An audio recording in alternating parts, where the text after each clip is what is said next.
Ever get that, like, that feeling. You're online, see someone's name, and you're suddenly like, wait, who are they really?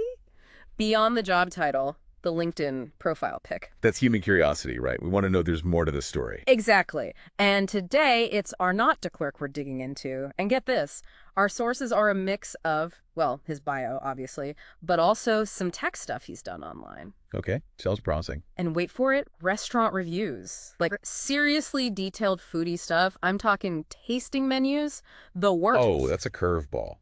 It's like someone merged a tech manual with a Michelin guide. Right. Okay, so the professional side first. Arnaud's been in that embedded computing world, the industrial side, for over 20 years. The guts of how tech works. That's a significant chunk of time, especially in a field that's constantly evolving. Tell me about it. He's done sales, product management, the whole shebang, worked with companies in the Netherlands, internationally, power systems, GPS, even GSM tech if it's got circuits. He's probably been around it. What strikes me there is that this isn't someone who's just watched tech change. He's been in the thick of it, adapting as it goes. That says something about thinking on your feet, seeing the big And picture. hold on, because this is where it gets good. Before all that, back when dial-up was like winning the lottery, he was already building, fixing PCs, early Yeah. 90s. Now that's dedication. PCs back then, that wasn't as common, right? Not unless you were like a super nerd, shows he was ahead of the curve. Driven by genuine interest, not just all computers are going to be big. And speaking of interest, buckle up, because this is where things get seriously cool. We found him in the MSX world. MSX. For those who weren't glued to a joystick back then. Think early gaming PCs, huge in Europe, Japan. A dedicated following even today. Okay, so Arnaud's been part of this group, Phony, since, get this, the 80s. They were like coding legends, pushing the limits of what these MSX computers could do. He even had his code published. Funny, that rings a bell. Weren't they known for their demos? The technical wizardry? The best. This wasn't just games, it was art, pushing the boundaries of what those computers could do. Like, imagine the skill to be doing that back then. Serious talent and dedication. It wasn't as simple as clicking and dragging code back then, was it? Nope. And it all ties in so well with his online handle, the File Hunter.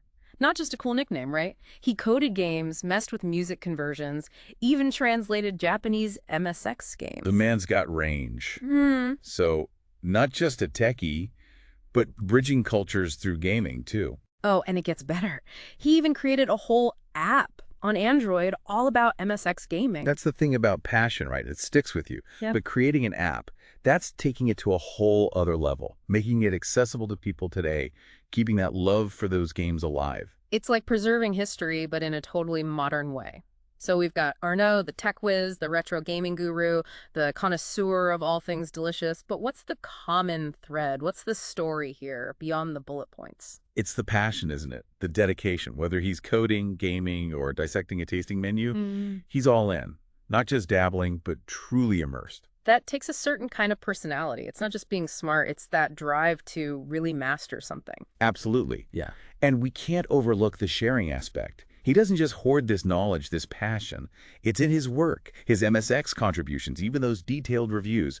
He wants other people to get it too. It's like he's saying, hey, I think this is awesome and you might too. That's pretty cool, actually. In a world that's often so surface level, it's refreshing. Totally. And it reminds me, in his bio, he uses the words tweaker, early adopter. He's always experimenting, pushing boundaries. Not just buzzwords, are they? More like core personality traits. You need that in tech to thrive on what's new, what's next. And hey, let's not forget those personal tags alongside whining and dining. Single malt whiskey, Star Trek. A man of refined tastes, it seems. A touch of class, indeed. But also that playful side. It's a good reminder these online profiles, they're just glimpses. Behind them are real people with their own quirks and passions. Speaking of which, his career path is not a straight line, right? He's moved between companies, roles, always evolving. Someone who embraces challenges, clearly. He's not afraid to be uncomfortable, to learn new things, expand his skill set. For some people, that's terrifying. He seems to thrive on it. Exactly. It speaks to resilience, that ability to navigate the unknown. Invaluable, especially in today's world. So we've got Arnaud, the tech expert, the retro gaming guru, the foodie extraordinaire, the perpetual student. It's a lot to unpack, but there's this one question that keeps popping up for me. Hit me with it. What's the why? What's the underlying thing that connects it all? Is it knowledge he's after? Excellence? or just this deep need to share what he's found? Now, that is the million-dollar question, isn't it? And it's one we'll leave for our listeners to ponder. What makes Arnaud de Klerk tick? What drives his choices?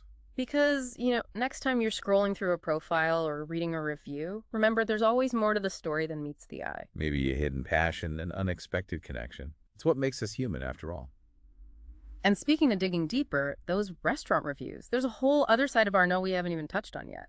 Those reviews, it's one thing to say dinner was great, but he's talking tasting menus, wine pairings. He even critiqued the hollandaise technique in one. It's a whole other language, gourmet dining.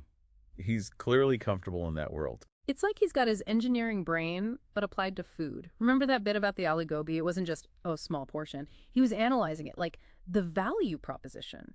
Right, the balance they struck, quality versus quantity. He's thinking about all the elements that go into it, not just the taste. And the detail. He's giving specific feedback, what worked, what didn't. It's not just being a foodie. It's like participating in that whole scene. It comes back to that generosity we talked about. Even if it's critique, it feels like he wants these restaurants to do well. So what is it with him and this deep dive approach? Is it a knowledge thing? Striving for excellence? Maybe it's both, interwoven. All these interests, they suggest someone who just loves to understand how things work. It reminds you, you don't need a fancy degree to appreciate a good meal or a vintage computer. It's that inner file hunter, right? Always on the lookout for something interesting. And making those connections. That's where the real magic happens. Suddenly, food isn't just food, it's art, it's science. Exactly. So next time you're, I don't know, checking someone out online, remember Arnaud, that person who likes weird movies or collects stamps. There might be a whole hidden world there. Don't just scroll past. Take a second, dig a little. You might be surprised what you find. And who knows, you might even discover a passion of your own along the way. That's the beauty of a deep dive, right? Always something new to uncover. Thanks for joining us on this one, folks. Until next time.